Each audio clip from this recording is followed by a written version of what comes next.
Hey there, Alan Mathews here. In this video, we're going to talk about synchronizing the hands, getting these hands locked up so that we can play absolutely smooth and beautifully.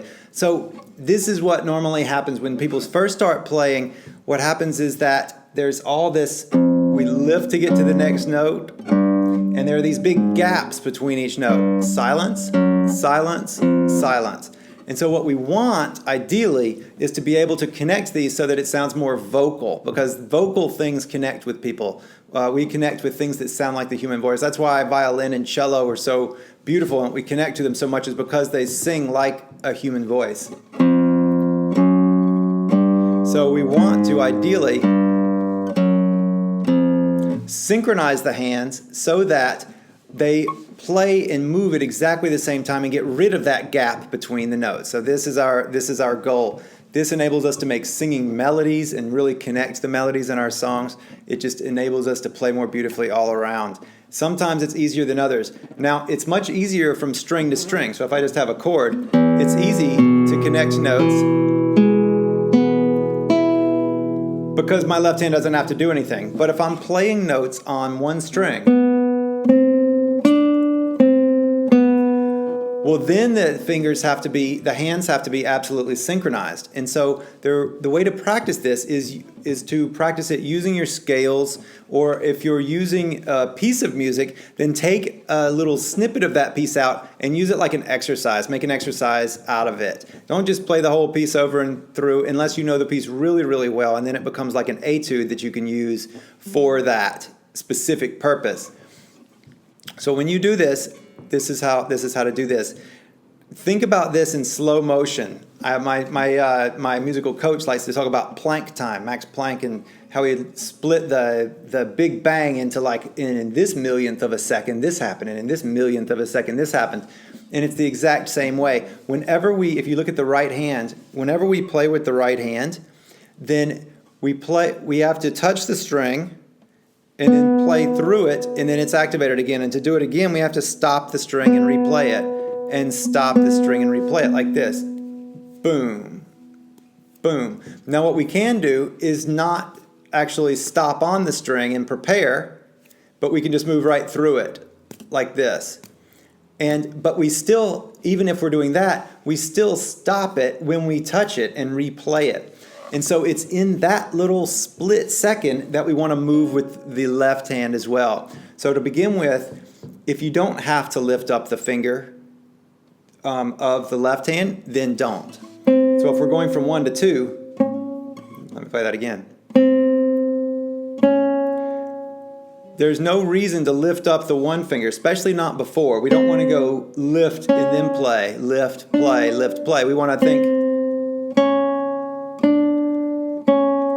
rock right onto it, like in Indiana Jones and the Last Crusade when he has the bag of sand and the statue and he has to go and get it just right. That's what we're doing here.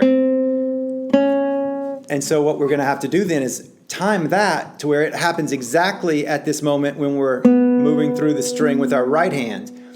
And so this gets into a really tricky spot because now we're working with like a millionth of a second spot right here. So the way to think about this is wait as long as you possibly can, and then make very quick motions, but then relax and wait for a while, and then go kung, kung. So, and then snatch it out of the air. And so when you're doing this, it's going to take all of your mental capacity to do this, and patience to wait, because as you move fast, you might want to actually play fast like this. But don't do that. Give it a nice long time in between, and isolate it. You can do this with I and M alternation in your right hand, or just with one finger, or however you like. This is one of the reasons that we practice scales as well, is because we're faced with this challenge of making this thing really connected and beautiful. That's one of the reasons to practice scales on the guitar. Is because this connecting notes on one string like this is about as hard as anything we do on the guitar. It is, I would wager to say, it is the hardest thing that we do. And so practicing it is well worth your time because it makes everything better. So, quick review. if you're going to practice this, do it with something that you don't have to put a whole lot of thought into your left hand about as far as what notes to play. 1, 2, 3, 4 is great. Just on one string, choose a string and go 1, 2, 3, 4. Use your scale shapes, or use a snippet of a piece that you're working on that has it going on that you can use as an exercise. And then what you want to do is really get in touch with moving right through the strings.